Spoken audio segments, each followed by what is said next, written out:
வணக்கம். புதுச்சேரி அரசு சுகாதாரத்துறை சார்பில் பள்ளி மாணவர்களுக்கு குடற்புழு நீக்க மாத்திரை வழங்கும் பணியினை முதல்வர் ரங்கசாமி மாணவர்களுக்கு வழங்கி தொடங்கி வைத்தார். புதுச்சேரி அரசு நலவழித்துறை மற்றும் கோரிமேடு ஆரம்ப சுகாதார நிலையம் சார்பில் தேசிய குடற்புழு நீக்க நாளை முன்னிட்டு குடற்புழு நீக்க மாத்திரை வழங்கும் நிகழ்ச்சி கோரிமேடு இந்திரா காந்தி அரசு மேல்நிலைப் பள்ளியில் இன்று நடைபெற்றது. இதில் முதல்வர் ரங்கசாமி பங்கேற்று மாணவ மாணவிகளுக்கு குடற்புழு மாத்திரை வழங்கினார். இந்நிகழ்ச்சியில் கோரிமேடு அரசு ஆரம்ப சுகாதார நிலைய மருத்துவர் சித்ரா வரவேற்புரை ஆற்றினார். சுகாதார இயக்குனர் ஸ்ரீராமுலு, பள்ளியின் துணை முதல்வர் சந்திரன், துணை இயக்குநர்கள் ரகுநாதன், ராஜாம்பால், அனந்தலட்சுமி, மருத்துவர் துரைசாமி ஆகியோர் முன்னிலை வகித்தனர். பள்ளியின் துணை முதல்வர் சந்திரன் நன்றி கூறினார். காரைக்கால் அடுத்த அம்பகரத்தூரில் அமைந்துள்ள ஸ்ரீ பத்ரகாளியம்மன் ஆலயத்தில் தை மாதம் கடைவெள்ளியை முன்னிட்டு திருவிளக்கு பூஜையில் ஆயிரக்கணக்கான பெண்கள் கலந்து கொண்டு சுவாமி தரிசனம் செய்தனர். புதுச்சேரி மாநிலம் காரைக்கால் அடுத்த அம்பகரத்தூரில் அமைந்துள்ள பிரசித்தி பெற்ற அருள்மிகு ஸ்ரீ பத்ரகாளியம்மன் ஆலயத்தில் ஆண்டுதோறும் தை மாதம் கடைசி வெள்ளிக்கிழமை அன்று மகாலட்சுமி பூஜை எனும் 2008 திருவிளக்கு பூஜை நடைபெறுவது வழக்கம். இந்த ஆண்டு தை கடைசி வெள்ளியான நேற்று நடைபெற்ற 2008 திருவிளக்கு பூஜையில் காரைக்கால் மாவட்டத்தின் பல்வேறு பகுதிகளில் இருந்து 2000க்கும் மேற்பட்ட பெண்கள் கலந்து கொண்டு குத்துவிளக்கை அம்மனாக பாவித்து சிறப்பு பூஜைகள் அர்ச்சனை செய்து அருள்மிகு பத்ரகாளியம்மனை வழிபட்டனர். 2008 விளக்கு பூஜையை முன்னிட்டு ஸ்ரீ பத்ரகாளியம்மனுக்கு சிறப்பு அபிஷேக ஆராதனைகள் நடைபெற்றன. காரைக்கால் மாவட்டத்திலேயே 2008 திருவிளக்கு பூஜை அருள்மிகு ஸ்ரீ பத்ரகாளியம்மன் ஆலயத்தில் மட்டுமே நடைபெற்று வருவது குறிப்பிடத்தக்கது. விழாவை முன்னிட்டு ஏராளமான போலீசார் பாதுகாப்பு பணியில் ஈடுபடுத்தப்பட்டனர். விழாவில் ஆலய அறங்காவலர் குழு நிர்வாகிகள் உள்ளிட்ட ஏராளமான பக்தர்கள் கலந்து கொண்டு ஸ்ரீ பத்ரகாளியம்மனை தரிசித்து அருள் பெற்றனர். வில்லியனூர் போலீஸ் மற்றும் பொதுமக்கள் நல்லுறவு கூட்டம் வில்லியனூர் காவல் அதிகாரிகள் தலைமையில் நடைபெற்றது. புதுச்சேரி நகர்ப்புறத்திற்கு ஈடாக வளர்ந்து வருகின்ற வில்லியனூர் சுற்றுவட்டார பகுதிகளில் இருந்து தொடர்ந்து பல்வேறு குற்ற சம்பவங்கள் நடைபெறுகின்றது. இதற்கு தீர்வு காண வேண்டும் என்கிற நோக்கத்தோடு முதற்கட்ட நடவடிக்கையாக வில்லியனூர் காவல் நிலைய IPS அதிகாரி வைபவ் மீனா அவர்களின் தலைமையில் வில்லியனூர் வட்ட ஆய்வாளர் ஆறுமுகம் மற்றும் உதவி ஆய்வாளர்கள் சரண்யா மற்றும் குமார், வில்லியனூர் போக்குவரத்து காவல் உதவி ஆய்வாளர் ராமமூர்த்தி முன்னிலையில் வில்லியனூர் காவல் நிலையத்தின் கட்டுப்பாட்டில் உள்ள கிராமப்புற பகுதிகள் மற்றும் நகர்ப்புற பகுதிகளில் இருந்து ஊர் முக்கிய பிரமுகர்களை சந்திக்கின்ற வகையில் வில்லியனூர் காவல் ஆய்வாளர் அலுவலகத்தில் பொதுமக்கள் நல்லுறவு கூட்டம் நடைபெற்றது. இக்கூட்டத்தில் கலந்து கொண்டு பேசிய முக்கிய பிரமுகர்கள் கஞ்சாவை முற்றிலும் ஒழிக்க வேண்டும், பேனர்களை அகற்றி விபத்துகளை தடுக்க வேண்டும், இரவு நேரங்களில் ரோந்து பணிகளை அதிகப்படுத்தி திருட்டு சம்பவங்களை ஒழித்திட வேண்டும், கல்லூரி மற்றும் பள்ளிகளின் அருகே காவலர்கள் ரோந்து பணியில் ஈடுபடுத்தப்பட வேண்டும் போன்ற பல்வேறு கோரிக்கைகளை காவல்துறை அதிகாரிகளுக்கு முன்வைத்தனர். அதனைத் தொடர்ந்து வட்ட ஆய்வாளர் ஆறுமுகம் கூறுகையில் குற்ற சம்பவங்களை தடுப்பதற்காக அனைத்து வீடுகளிலும் கண்காணிப்பு கேமரா பொருத்திட வேண்டும் என்றும், உதவி ஆய்வாளர் சரண்யா இளைஞர்கள் கஞ்சா போன்ற பழக்கங்களில் ஈடுபடும் போது காவல்துறை அதிகாரிகளுக்கு ரகசிய தகவல் கொடுக்க வேண்டும் என்றும், இதனால் முன்னெச்சரிக்கை நடவடிக்கைகள் மேற்கொள்ளப்பட்டு குற்ற சம்பவங்களை தடுக்கலாம் என கூறினார். மேலும் வில்லியனூர் பகுதியில் போக்குவரத்து நெரிசல், நடுரோட்டில் மாடுகளை மாட்டின் உரிமையாளர்கள் பாதுகாப்பின்றி அவிழ்த்து விடுவது போன்ற பல்வேறு கோரிக்கைகளை எழுத்துப்பூர்வமாக பெற்று நடவடிக்கைகளை மேற்கொள்ளப்படும் என்று வைபவ் மீனா IPS கூறினார். உருளையன்பேட்டை தொகுதிக்கு உட்பட்ட புதுப்பாளையம் வார்டு ராஜா நகர் பகுதியில் ஆரம்ப சுகாதார நிலையம் அமைக்கும் பணிக்கான பூமி பூஜையை சட்டமன்ற உறுப்பினர் நேரு பூமி பூஜையுடன் தொடங்கி வைத்தார். புதுச்சேரி உருளையன்பேட்டை தொகுதிக்குட்பட்ட புதுப்பாளையம் வார்டு ராஜா நகர் பகுதியில் ஆரம்ப சுகாதார நிலையம் அமைக்க வேண்டுமென உருளையன்பேட்டை தொகுதி சட்டமன்ற உறுப்பினரும் புதுச்சேரி சட்டப்பேரவை அரசாங்க உறுதிமொழி குழு தலைவருமான நேரு கடந்த சட்டமன்ற கூட்டத்தொடரில் இது பற்றி வலியுறுத்தியுள்ளார். மேலும் தொடர் முயற்சியின் காரணமாக அப்பகுதியில் உள்ள பழைய கட்டிடத்தை புதுப்பிக்கும் பணி மற்றும் மேம்படுத்தும் பணிக்காக பொதுப்பணித்துறை சிறப்பு கட்டிட பிரிவு மூலம் ரூபாய் 15 லட்சம் செலவில் பணிகள் துவங்குவதற்கான பூமி பூஜை விழா உருளையன்பேட்டை தொகுதி சட்டமன்ற உறுப்பினரும் புதுச்சேரி சட்டப்பேரவை அரசாங்க உறுதிமொழி குழு தலைவருமான நேரு என்கிற குப்புசாமி தலைமையில் வெகு சிறப்பாக நடைபெற்றது. இவ்விழாவில் பொதுப்பணித்துறை சிறப்பு கட்டிட பிரிவு செயற்பொறியாளர் வல்லவன், உதவி பொறியாளர் பாவாடை மற்றும் பொதுப்பணித்துறை அதிகாரிகளும் ஊழியர்களும் பலர் கலந்து கொண்டனர்.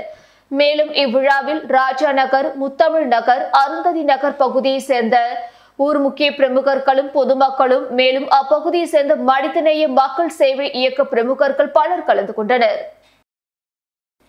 புதுச்சேரியில் 3 நாட்கள் நடைபெறும் 34வது மலர் காய்கனி கண்காட்சியை முதல்வர் ரங்கசாமி துவக்கி வைத்தார். புதுச்சேரி அரசின் வேளாண் மற்றும் விவசாயிகள் நலத்துறை சார்பில் வேளாண் விழா எனும் 34வது மலர் காய் கனி கண்காட்சி இன்று தொடங்கி 11ஆம் தேதி வரை நடக்கிறது. தாவரவியல் பூங்காவில் நடைபெறும் கண்காட்சியை முதல்வர் ரங்கசாமி துவக்கி வைத்தார். சபாநாயகர் செல்வம், வேளாண் துறை அமைச்சர் தேனி ஜெயக்குமார் மற்றும் அதிகாரிகள் கலந்து கொண்டனர். விழாவில் வேளாண்மை, தோட்டக்கலை, அதனை சார்ந்த நிறுவனங்கள் தங்களின் புதிய கண்டுபிடிப்புகள், விதைகள், உயிர் உரங்கள், பயிர் பாதுகாப்பு முறைகள், எந்திரங்கள், புதிய திட்டங்கள், நவீன தொழில்நுட்பங்களை அரங்குகளாக அமைத்து காட்சிப்படுத்தப்பட்டுள்ளது. வேளாண் விழாவின் ஒரு பகுதியாக கொய் மலர்கள், தொட்டி வளர்ப்பு, மலர் அலங்காரம், காய்கறிகள், பழ வகைகள், தென்னை, மூலிகை செடிகள், பழத்தோட்டங்கள், காய்கறி சாகுபடி வயல்கள், அலங்கார தோட்டம், மாடி தோட்டம், வீட்டு காய்கறி தோட்டம், ரங்கோலி பிரிவுகளில் போட்டிகள் நடத்தப்பட்டு பரிசுகள் வழங்கப்படுகிறது. மானிய விலையில் உயர் ரக நடவு கன்றுகள், தனியார் நிறுவனங்களின் விற்பனை நிலையங்கள், உணவகங்களும் அமைக்கப்பட்டுள்ளன. இவ்விழாவில் பொதுமக்களுக்காக மலர் படுக்கை மற்றும் புல் வளாகத்தில் மலர்களின் அணிவகுப்பு, பாரத மாதா சிலை, இசை நடன நீரூற்று, சிறுவர் உல்லாச ரயில் ஆகியவை இடம்பெற்றுள்ளது. மேலும் பல்வேறு வேளாண் மற்றும் தோட்டக்கலை உபகரணங்கள், பழம் மற்றும் காய்கறி நாற்றுகள், உரங்கள் ஆகியவற்றின் விற்பனைகள் ஏற்பாடு செய்யப்பட்டுள்ளது. புதுவை அரசின் கல்வித்துறை மூலமாக உசுடு தொகுதியை சேர்ந்த +1, +2 அரசு பள்ளி மாணவ மாணவிகளுக்கு இலவச லேப்டாப் வழங்கும் திட்டத்தினை அமைச்சர் சாய் ஜே சரவணன்குமார் இன்று தொடங்கி வைத்தார். புதுச்சேரி மாநிலம் ஊசுடு சட்டமன்ற தொகுதிக்குட்பட்ட பல்வேறு அரசு பணிகளில் லேப்டாப் வழங்கும் நிகழ்ச்சி நடைபெற்றது. கூடப்பாக்கம் அண்ணாமலை ரெட்டியார் அரசு மேல்நிலைப் பள்ளியில் 52 மாணவ மாணவிகளுக்கும், தொண்டமாநத்தம் அன்சாரி துரைசாமி அரசு மேல்நிலைப் பள்ளியில் 54 மாணவர்களுக்கும், சேதரப்பட்டு அரசு மேல்நிலைப் பள்ளியில் 75 மாணவர்களுக்கும் என மாணவ மாணவிகள் 181 பேருக்கு இலவச லேப்டாப்பினை அமைச்சர் சாய்ஜி சரவணன்குமார் வழங்கினார். இந்த நிகழ்ச்சியில் பள்ளி தலைமை ஆசிரியர்கள், ஆசிரியர்கள் மற்றும் தொகுதி பாஜக நிர்வாகிகள் உட்பட பலர் கலந்து கொண்டனர். திண்டிவனம் அடுத்த வீடூர் அணையிலிருந்து நீர் பாசனத்திற்கு நாளை தண்ணீர் திறக்கப்படும் என தமிழக அரசு உத்தரவிட்டுள்ளது. விழுப்புரம் மாவட்டம் திண்டிவனம் அடுத்த வீடூர் அணையானது 605 மில்லியன் கன அடி கொள்ளளவை கொண்டது. இந்த அணையின் முழு நீர்மட்டம் 32 அடி ஆகும். பிரதான கால்வாய் நீளம் 17.64 கிலோமீட்டர் ஆகும். இந்த அணையிலிருந்து பாசனத்திற்கு ஆண்டுதோறும் அக்டோபர் 1ஆம் தேதி முதல் பிப்ரவரி 12ஆம் தேதி வரை திறப்பது வழக்கம். ஆனால் இந்த ஆண்டு விழுப்புரம் மாவட்டத்தில் மழை அளவு குறைந்ததால் நாளை 11ஆம் தேதி வீடூர் அணையிலிருந்து பாசனத்திற்கு நீர் திறந்துவிடப்படும் என தமிழக அரசு உத்தரவிட்டுள்ளது. வீடூர் அணையின் மூலம் விழுப்புரம் மாவட்டத்தில் 2200 ஏக்கர் நிலங்களும், புதுச்சேரி மாநிலத்தில் 1000 ஏக்கர் நிலங்களும் பாசன வசதி பெறும் என்பது குறிப்பிடத்தக்கது. திண்டிவனம் அருகே பழமை வாய்ந்த பாலமுருகன் ஆலயத்தில் நடைபெற்ற கொள்ளை சம்பவம் தொடர்பாக போலீசார் விசாரணை மேற்கொண்டு வருகின்றனர். விழுப்புரம் மாவட்டம் திண்டிவனம் நகர பகுதியான ராஜாங்குளம் பகுதியில் பழமை வாய்ந்த பிரசித்தி பெற்ற பாலமுருகன் ஆலயம் அமைந்துள்ளது. இந்த ஆலயத்தில் சுற்று வட்டார கிராமங்களில் இருந்து ஆயிரக்கணக்கான பொதுமக்கள் சுவாமி தரிசனம் செய்வது வழக்கம். இந்த நிலையில் நேற்று கோவிலுக்கு அருகில் கோவிலை ஒட்டியவாறு காய்கறிகளை ஏற்றிச் செல்லும் லாரிகள் நிறுத்தி வைக்கப்பட்டுள்ளது. இந்த லாரியை பயன்படுத்தி திருடர்கள் லாரி மீது ஏறி கோவிலுக்குள் நுழைந்து கோவிலில் இருந்த மிகப்பெரிய முருகரின் வேல் மற்றும் தூக்கு கலசம், தூங்கா விளக்கு மற்றும் உண்டியலை உடைத்து அதற்குள் இருந்த பணம் மற்றும் கோவிலுக்குள் இருந்த ஒரு அறையை உடைத்து அதிலிருந்து பித்தளை பாத்திரங்கள் ஆகியவற்றை திருடி சென்றனர். இது குறித்து கோவிலின் அர்ச்சகர் திண்டிவனம் நகர காவல் நிலையத்திற்கு தகவல் தெரிவித்துள்ளார். தகவலின் பெயரில் சம்பவ இடத்திற்கு விரைந்த திண்டிவனம் போலீசார், தடயவியல் நிபுணர்கள் மற்றும் மோப்பநாய் உதவியுடன் தீவிர விசாரணை மேற்கொண்டு வருகின்றனர். பழமை வாய்ந்த கோவிலில் நடைபெற்றுள்ள இந்த திருட்டு சம்பவத்தால் அந்த பகுதியில் பெரும் பரபரப்பு ஏற்பட்டுள்ளது. திண்டிவனத்தில் தொடர் திருட்டால் பொதுமக்கள் பீதி அடைந்துள்ளனர். அரியாங்குப்பம் தொகுதி முருங்கப்பாக்கம் தீரர் சத்தியமூர்த்தி அரசு மேல்நிலைப் பள்ளியில் மாணவர்களுக்கு மடிக்கணினி வழங்கும் விழா நடைபெற்றது. அரியாங்குப்பம் தொகுதி முருங்கப்பாக்கம் தீரர் சத்தியமூர்த்தி அரசு மேல்நிலைப் பள்ளியில் மாணவர்களுக்கு மடிக்கணினி வழங்கும் விழா நடைபெற்றது. நிகழ்ச்சிக்கு பள்ளியின் துணை முதல்வர் ஸ்ரீ சீதா தலைமை வகித்தார். பள்ளியின் தலைமை ஆசிரியர் விஜய கணேஷ் அனைவரையும் வரவேற்றார். சிறப்பு அழைப்பாளராக சட்டமன்ற உறுப்பினர் பாஸ்கர் என்கிற தட்சிணாமூர்த்தி கலந்து கொண்டு வாழ்த்துரை வழங்கி 11 மற்றும் 12ஆம் வகுப்பு பயிலும் 124 மாணவர்களுக்கு மடி கணினிகளை வழங்கினார். ஆசிரியை அமுதா நிகழ்ச்சியை தொகுத்து வழங்கினார். நிறைவாக ஆசிரியை திலகம் நன்றி உரையாற்றினார். இந்நிகழ்ச்சியில் பள்ளியின் ஆசிரியைகள் மற்றும் ஊழியர்கள், மாணவர்களின் பெற்றோர்கள் மற்றும் அப்பகுதி முக்கிய பிரமுகர்கள் பலர் கலந்து கொண்டனர். மயிலம் தமிழ் கல்லூரியில் தமிழ் வளர்ச்சித்துறை சார்பில் நடைபெற்ற தமிழ் அறிஞர்கள் எழுத்தாளர்கள் நினைவு போற்றும் இலக்கிய கருத்தரங்கில் 20ஆம் பட்டம் பொம்மபுரம் ஆதீனம் ஸ்ரீ சிவஞான பாலய சுவாமிகள் கலந்து கொண்டு சிறப்புரை ஆற்றினார். விழுப்புரம் மாவட்டம் மயிலம் ஸ்ரீமத் சிவஞான பாலய தமிழ் மற்றும் அறிவியல் கல்லூரியில் விழுப்புரம் மாவட்ட தமிழ் வளர்ச்சித்துறை சார்பில் தமிழ் அறிஞர்கள் எழுத்தாளர்கள் நினைவை போற்றும் இலக்கிய கருத்தரங்கம் நடைபெற்றது. கருத்தரங்கில் விழுப்புரம் மாவட்ட தமிழ் வளர்ச்சித்துறை உதவி இயக்குனர் சித்ரா வரவேற்புரை நிகழ்த்தினார். கல்லூரி முதல்வர் முனைவர் திருநாவுக்கரசு வாழ்த்துரை வழங்கினார்.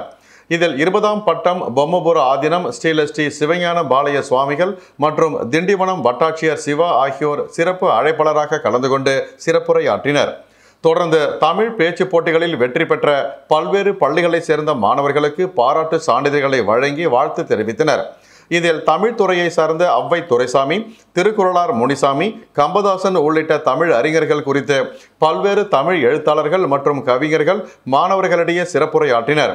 நிகழ்ச்சியில் துறை சார்ந்த அதிகாரிகள், தமிழ் ஆர்வலர்கள், எழுத்தாளர்கள், கல்லூரியின் பேராசிரியர்கள், மாணவர்கள் என ஏராளமானோர் கலந்து கொண்டனர். புதுச்சேரி ரெட்டியார்பாளையத்தில் உள்ள ரத்னா ஸ்டோர்ஸ் கடையில் திருடன் ஒருவன் பூட்டை உடைத்து கடைக்குள் நுழைந்து செல்போன் வெளிச்சத்தில் கல்லா பெட்டியை உடைத்து பணம் திருடும் சிசிடிவி காட்சி வெளியாகி பரபரப்பை ஏற்படுத்தியுள்ளது. புதுச்சேரி ரெட்டியார்பாளையம் பகுதியில் ரத்னா ஸ்டோர்ஸ் என்கிற பாத்திர கடை உள்ளது. இந்த கடையில் நேற்று முன்தினம் இரவு ஷட்டர் உடைக்கப்பட்டு கல்லா பெட்டியில் வைக்கப்பட்டிருந்த ரூபாய் 80,000 பணம் திருட்டு போனது. இது குறித்து ரெட்டியார்பாளையம் போலீசார் வழக்கு பதிவு செய்து கடையில் இருந்த கண்காணிப்பு கேமராக்களை ஆய்வு செய்தனர்.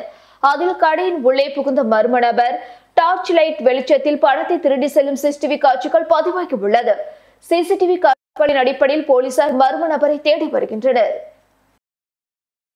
இத்துடன் செய்திகள் நிறைவடைந்தன. வணக்கம்.